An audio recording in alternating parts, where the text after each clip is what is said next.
அன்பில் வந்து செயல்தான் முதலாவது வருகிறது.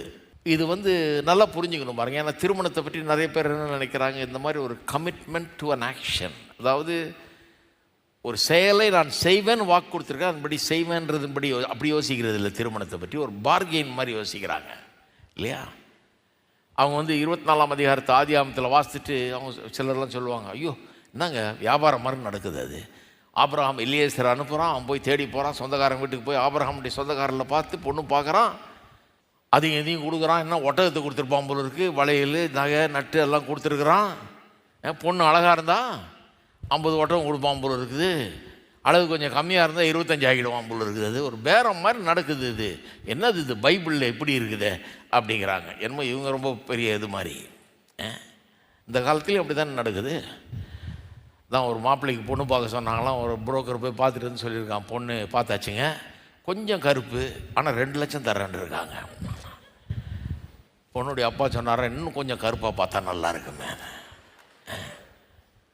இது பேரம் இல்லையா?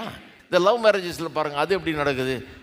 நான் பார்த்துருக்குறேன். அவங்க மற்ற வெளிநாடுகள்லாம் லவ் மேரேஜ் தான் நடக்குது, வேறு இந்த மாதிரி மேரேஜ் நடக்கிறதே கிடையாது. அவங்க வந்து இந்த மாதிரி மேரேஜை வந்து எப்படி தான் பண்ணுறீங்களோ, ஆள் யாருன்னே தெரியாமல் பொண்ணு பார்த்து வச்சா நீங்கள் பண்ணிக்குவீங்களா, எப்படிங்க முடியுன்றாங்க. நான் படிக்கிற காலத்தில் மேரேஜ் அண்ட் ஃபேமிலின்னு ஒரு கோர்ஸு, அந்த கோர்ஸை எடுத்தே ஆகணும். அதில் எல்லா கலாச்சாரத்தை ஆப்பிரிக்காலேருந்து வந்திருந்தாங்க சில மாணவர்கள். நான் இந்தியா, இன்னொரு பையனும் இந்தியா, இன்னும் சிலர்லாம் வேறு வேறு ஸ்பானிஷ் கண்ட்ரீஸில் இதெல்லாம் வந்திருந்தாங்க. எல்லாரும் வந்து அவங்கவுங்க கலாச்சாரத்தில் எப்படி கல்யாணம் நடக்குதுன்றதை பற்றி ஒரு சின்ன ப்ரெசன்டேஷன் கொடுக்கணும், ஒரு 10 நிமிஷம். எல்லோரும் எந்திரிச்சப்போ நம்ம ஊர் கல்யாணத்தை ரொம்ப தாழ்த்தி பேசினாங்க.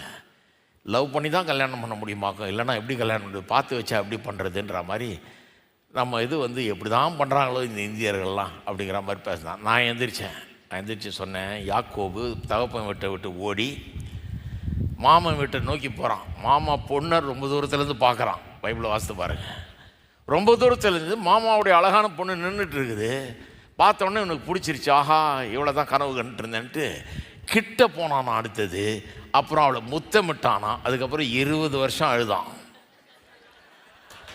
அதை சொன்னேன் நான். அப்புறம் சொன்னேன், எங்கள் இந்தியா கல்யாணம் வந்து ஈசாக்கு கல்யாணம் மாதிரி. அவங்க அப்பா வந்து வேலைக்காரனை பிடிச்சி போய் எங்கள் சொந்தக்கார்ட்ட போய் பொண்ணு பார்த்துட்டு வான்னாரு. அவன் க்ளீனாக போய் பொண்ணை பார்த்து கூப்பிட்டு வந்தால் மரியாதையை அவன் கல்யாணம் பண்ணிக்கிட்டான். அன்று முதல் சந்தோஷமாக அவர் வாழ்ந்தார்கள். நான் வந்து லவ் மேரேஜ் இல்லை அரேஞ்ச் மேரேஜ் தான் ஒர்க் ஆகும் அந்த மாதிரிலாம் நம்புகிற ஆள் இல்லை. 2 மேரேஜுமே ஒர்க் ஆகும்னு தான் நினைக்கிறேன். அதெல்லாம் ஒன்றும் பிரச்சனை கிடையாது பாருங்கள்.